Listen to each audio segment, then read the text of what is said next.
오늘은 교회의 력으로 삼위일체 주일입니다. 삼위일체라는 말이 조금 어렵게 느껴질 수는 있습니다. 초대교회로부터 오랜 세월 동안 삼위일체에 대한 많은 연구와 정리는 계속되었습니다.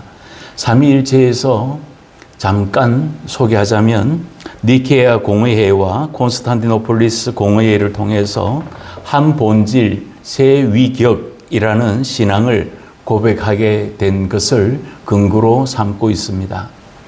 성탄절에는 우리가 잘 알고 있는 것처럼 예수 그리스도의 오심을 기뻐하는 날이고, 부활절은 죽음을 이기시고 부활하신 주님의 승리를 새로운 생명을 허락하시는 것을 선포하는 부분입니다. 그리고 우리가 지난주에 드렸던 성령 강림 주일은 바로 초대교회에 임하였던, 그리고 오늘 우리들에게 임하는 이 성령의 충만한 삶에 관한 부분들을 이야기합니다.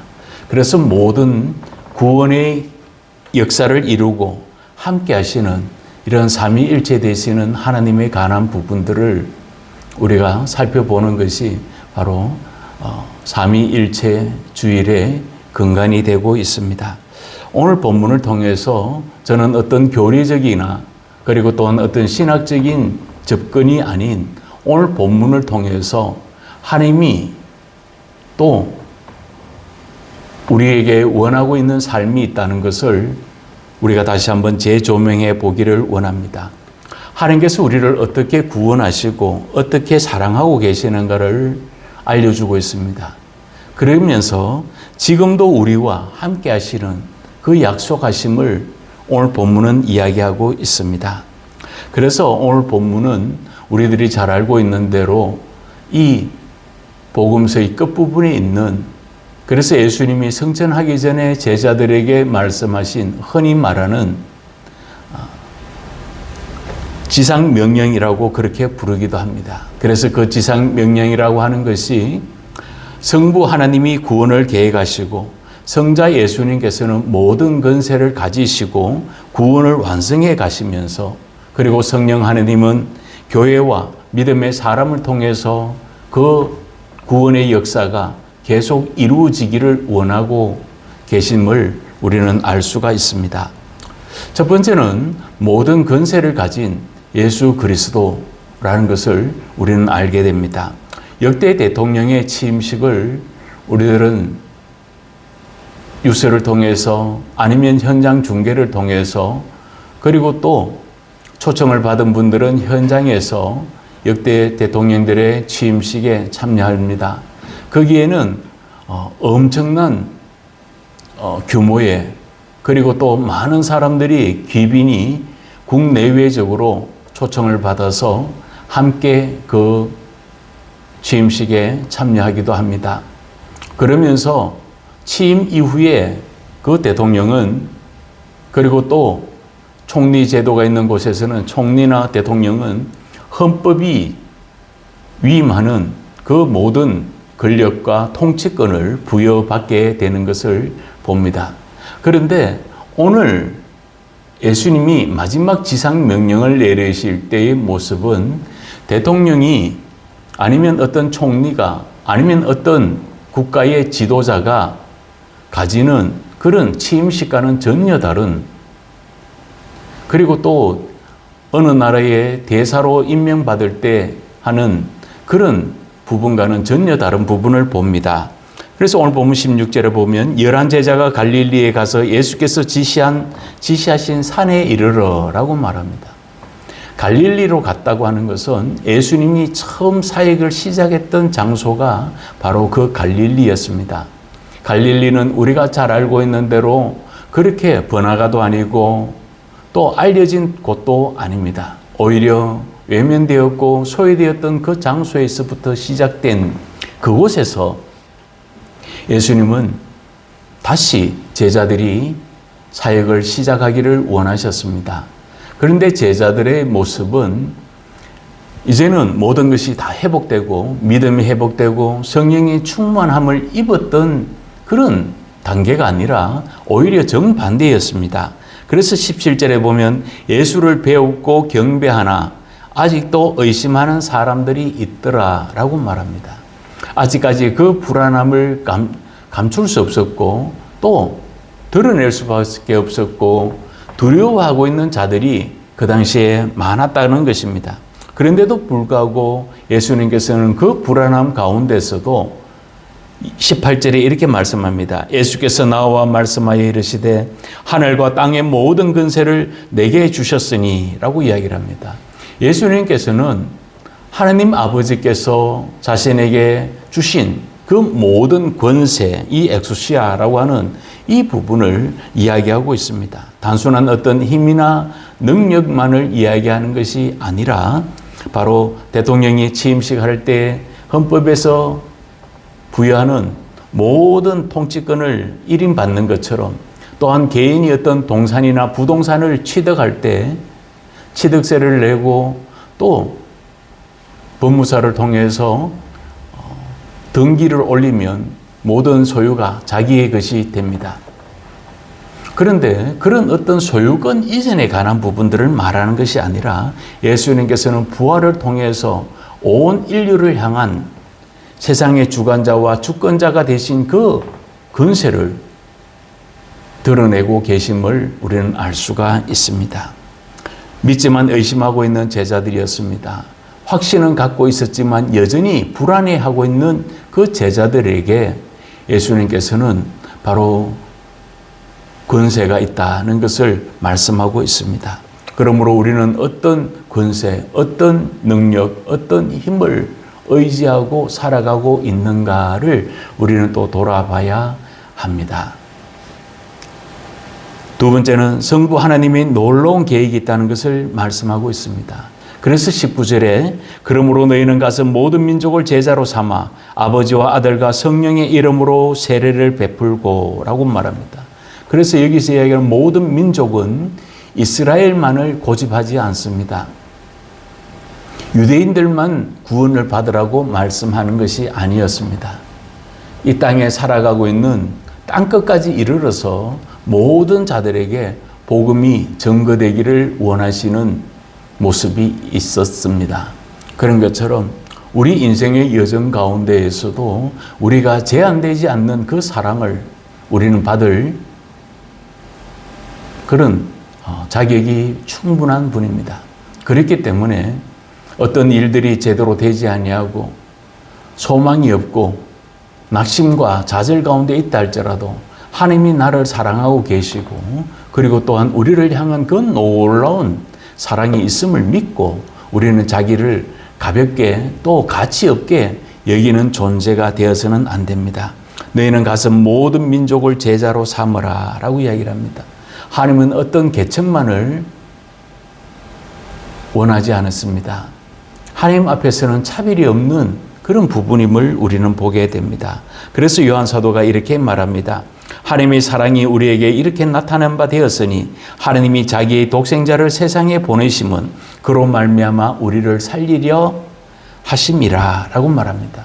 그리고 10절에 사랑은 여기 있으니 우리가 하나님을 사랑한 것이 아니요 하나님이 우리를 사랑하사 우리 죄를 속하기 위하여 화목제물로 그 아들을 보내셨음이라 라고 말합니다. 그래서 예수님께서는 바로 이 놀라운 구원의 사랑과 사역이 중단되지 아니하고 계속되어지기를 원하고 계시는 것입니다.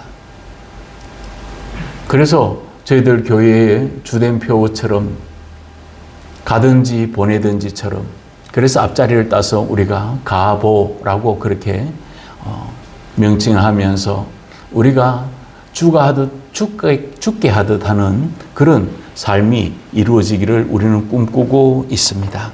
그래서 거기에도 이야기하는 것처럼 아버지와 아들과 성령의 이름으로 세례를 베풀고 라고 말합니다. 이 말씀 속에서 저는 오늘 이 설교의 제목을 그렇게 적어두었습니다. 아버지와 아들과 성령의 이름으로 라고 말하는데 거기에 삼위일체되심이 드러나고 있습니다. 그래서 이름으로 라고 이야기할 때 이 이름이라고 하는 이 오노마라고 하는 단순형을 씁니다. 성부 하나님, 성자 하나님, 성령 하나님에 관한 부분들을 이야기하면서 이름들이 아닌 바로 새 위를 이야기하면서 이름이라고만 말하고 있습니다. 쇠의 위격이지만 한 본질을 가지신 하나님을 알게 하는 단어이기도 합니다. 그렇기 때문에 세례와 침례는 단순한 종교 행사가 아닙니다. 세례는 삼위일체를 통해서 바로 우리가 세례를 받음으로 하나님의 자녀가 되었다는 선언을 하는 그런 믿음의 표현이며 옛삶을 벗어버리고 하나님의 자녀가 되었다는 고백도 그곳에 함께 담겨져 있는 것입니다. 시편의 기자가 말합니다. 땅의 모든 끝이 여호와를 기억하고 돌아오며 모든 나라의 모든 족속이 주의 앞에 예배하리니 나라는 여호와의 것이요 여호와는 모든 나라의 주제심이로다 라고 말씀하고 있습니다. 하나님이 가장 원하는 것은 죄인 한 사람이 회개하고 돌아오는 것입니다. 하나님을 알지 못하는 자들이 하나님께로 돌아오는 것입니다. 그래서 누차 말씀드리는 거지만 성경에 기록된 목적이 있다면 바로 예수를 믿는 사람들에게는 더 건강한 믿음, 더 바른 믿음을 가지기를 원하시고 또 예수를 믿지 않는 자에게는 바로 성경의 그 복음들을 통해서 예수 믿고 하나님의 나라의 자녀가 되기를 원하는 것이 바로 기록된 목적이기도 합니다. 온 세상의 주관자이신 하나님 앞으로 나아오라고 이야기를 합니다. 그래서 오늘 본문의 병행 본문이기도 한 시편 8편에 보면 사람이 무엇이기에 주께서 그를 생각하시며 인자가 무엇이기에 주께서 그를 돌아보시나이까 라고 말합니다. 시편의 기자는 자기를 사랑하고 계시는 이 하나님의 놀라운 사랑에 너무 가슴이 벅찬 나머지 그 고백을 합니다. 그러면서 5절에 그를 하나님보다 조금 못하게 하시고 영화와 종기로 간을 씌우셨나이다 라고 이야기를 합니다. 하나님께서 인간에게 영화와 종기로 간을 씌우셨던 것은 그 사람 안에 하나님의 영이 있고 하나님의 호흡이 있고 하나님의 생명이 있기 때문입니다. 누차 말씀드리는 거지만 창세기가 시작이 이렇습니다. 태초에 하나님이 천지를 창조하시느니라. 땅이 혼돈하고 공허하며 흑암이 깊음 위에 있고 하나님의 영은 수면 위에 운행하시느니라 라고 말하고 있습니다. 그래서 이 하나님의 영이 온 세상에 가득했다고 성경은 말합니다. 그래서 이 운행하다라고 하는 이 메라헤페트라고 하는 말은 마치 암탉이 병아리를 품고 있는 형상하고 같습니다. 그리고 품으면서 보호하고 또 생명을 준비하고 또 알을 품고 있는 것처럼 새끼를 품고 있는 그 모습을 이야기할 때 사용하는 동일한 단어이기도 합니다. 그런 것처럼 그래서 예수님께서는 이렇게 말씀하셨습니다. 예루살렘아 예루살렘아 선지자들을 죽이고 너에게 파송된 자들을 돌로 치는 자여 암탉이 저의 새끼를 날개 아래에 모음같이 내가 너희의 자녀를 모으려 한 일이 몇 번이냐 그러나 너희가 원하지 아니하였도다 라고 말씀하신 부분이 있습니다. 예수님은 구원의 사역을 위해서 인간의 어떤 정치적인 왕으로 오신 것이 아니라 바로 영원한 인류의 구원을 베푸시고 메시아로 오시기를 원하셨지만 거기에 있던 많은 사람들은 예수님을 만났을 때 많은 이들이 다 예수님을 부인하고 예수님을 외면하고 예수님을 떠났던 것을 이야기하고 계십니다. 세 번째는 바로 사랑의 임재 가운데서 살아가도록 힘쓸 것을 오늘 본문은 말하고 있습니다. 그래서 오늘 본문 20절 끝이 말합니다. 내가 너희에게 분부한 모든 것을 가르쳐 지키게 하라. 볼지어다 내가 세상 끝날까지 너희와 항상 함께 있으리라 하시니라 라고 말합니다. 여전히 불안하고 여전히 의심하고 여전히 미래가 불확실한 그 가운데서 제자들은 갈등하고 좌절하고 있을 때 예수님께서는 그러하다 할지라도 내가 너희에게 놀라운 권세를 주었고 그뿐만 아니라 세상 끝날까지 내가 너희와 함께 있을 것이다 라고 그렇게 약속해 주셨습니다.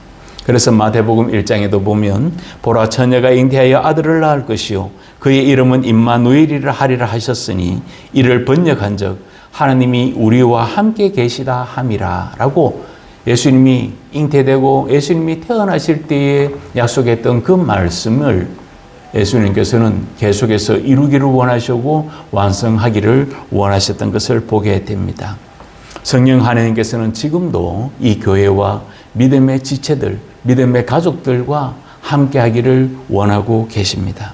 엘리야가 갈멜산에서 850대 1에 그 대항에서 그가 승리하고 그가 또 불을 응답으로 받을 수 있었던 것은 오직 하나님을 향한 믿음이었습니다.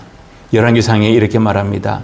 여호와여 내게 응답하옵소서, 내게 응답하옵소서. 이 백성에게 주 여호와는 하나님이신 것과 주는 그들의 마음을 되돌이키심을 알게 하옵소서 하며 이에 여호와의 불이 내려서 번제물과 나무와 돌과 흙을 내우고 또 도랑에 물을 핥은지라 라고 성경은 기록하고 있습니다.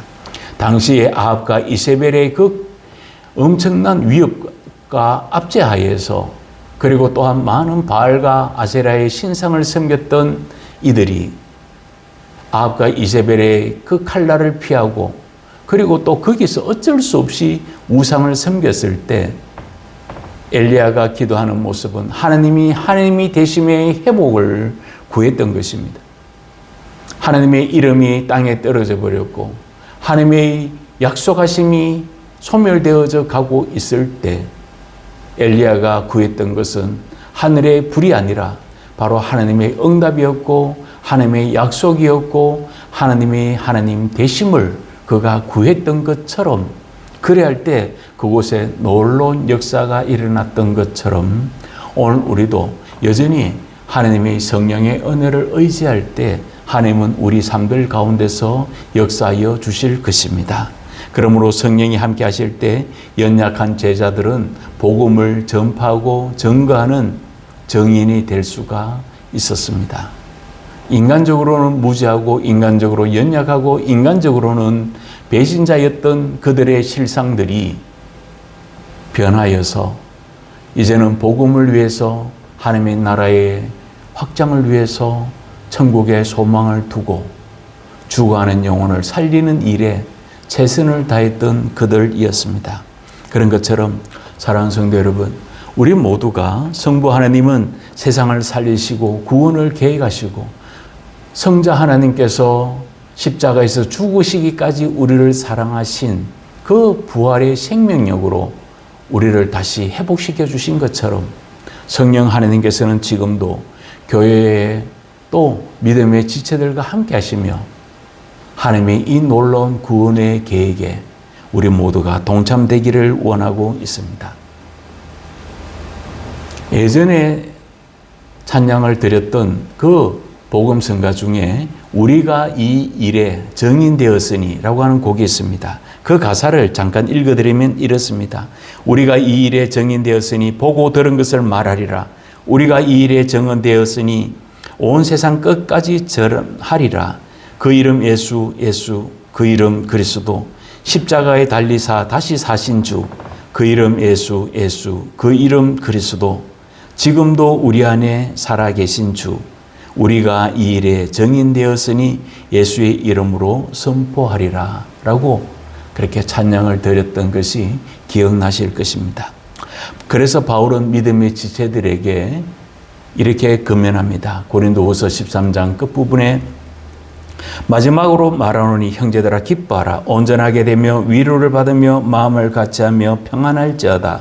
또 사랑과 평강의 하나님이 너희와 함께 계시리라. 거룩하게 입맞춤으로 서로 문안하라 라고 이야기를 합니다. 하나 되어 가기를 원하고 또 위로하기를 원하고 함께 회복을 바라볼 것을 바울 사도는 권면했습니다. 그래서 사도행전 마지막 장 28장에 보면 이런 말씀이 나옵니다. 그래서 요즘은 사도행전 29장을 써내려가는 마음으로 라고 그렇게 표를 거는 그런 교회들도 있기도 합니다. 그런데 사도행전 28장에 보면 그 상황이 결코 좋거나 모든 것이 해결된 상황은 아니었습니다. 사도행전 28장이 이렇게 말합니다. 유대인들이 반대하기로 내가 마지 못하여 가이사에게 상소함이요 내 민족을 고발하려는 것이 아니니라. 이러므로 너희를 보고 함께 이야기하려고 청하였으니 이스라엘의 소망으로 말미암아 내가 이 쇠사슬에 매인 바 되었노라 라고 이야기를 하고 있습니다. 이 바울이 바라보았던 소망이 있다면 그는 쇠사슬에 매여 있지만 그 소망이 자유의 몸을 또 로마 시민권을 가진 자기를 함부로 할 수 없다고 하는 그런 어떤 인간적인 권세, 배경 그런 것을 소망 삼지 않았습니다. 그 소망은 바로 예수 그리스도 그분이었습니다. 그렇기에 그는 쇠사슬에 매여 있으면서도 산 소망이신 예수 그리스도를 바라보았습니다. 그러면서 바울이 온 이태를 자기 셋집에 머물면서 자기에게 오는 사람을 다 영접하고 하나님의 나라를 전파하며 주 예수 그리스도에 관한 모든 것을 담대하게 거침없이 가르치더라 라고 성경은 기록하고 있습니다. 그러면서 사도행전은 끝을 맺습니다. 바울은 쇠사슬에 매여 있었으나 그러나 그에게 영원한 소망 되신 예수 그리스도 그분을 바라보고 끝까지 양육하며 끝까지 복음을 증거하면서 자기의 생애를 매듭지어 가는 것을 보게 됩니다. 오늘 본문 19절을 한 번 더 읽으면 이렇습니다. 그러므로 너희는 가서 모든 민족을 제자로 삼아 아버지와 아들과 성령의 이름으로 세례를 베풀고 라고 이야기를 합니다. 이 이름 안에 구원이 있습니다. 이 이름 안에 하나님의 은혜가 있습니다. 이 이름 안에, 이 권세 안에, 이 능력 안에, 이 약속 안에 하나님이 우리를 향한 놀라운 계획이 있음을 믿고 우리 교회도, 우리 모든 믿음의 지체들도 우리에게 맡겨주신 그 일들을 함께 이루어갈 수 있는 그러한 저와 여러분들 되시기를 힘씁시다. 그래서 오직 하나님의 은혜를 바라보고 오직 하나님의 도우심 가운데서 하나님이 약속하신 것이 무엇인가를 되돌아보며 그 은혜를 놓치지 않는 믿음의 사람, 은혜의 사람 되시기를 주님의 이름으로 부탁을 드립니다. 이 시간에 우리 함께 같이 기도합시다. 하나님이 우리에게 맡겨주시고 하나님께서 성령으로 우리에게 감동하여 주실 때 내가 그 감동을 거부하는 자가 아니라 그 감동에 순종하면서 우리가 예수의 이름으로 살아가고 성령님의 도우심으로 살아갈 수 있는 우리 가족들이 되도록 우리 이 시간에 함께 같이 마음 모아 뜻 모아 함께 같이 잠시 기도합시다.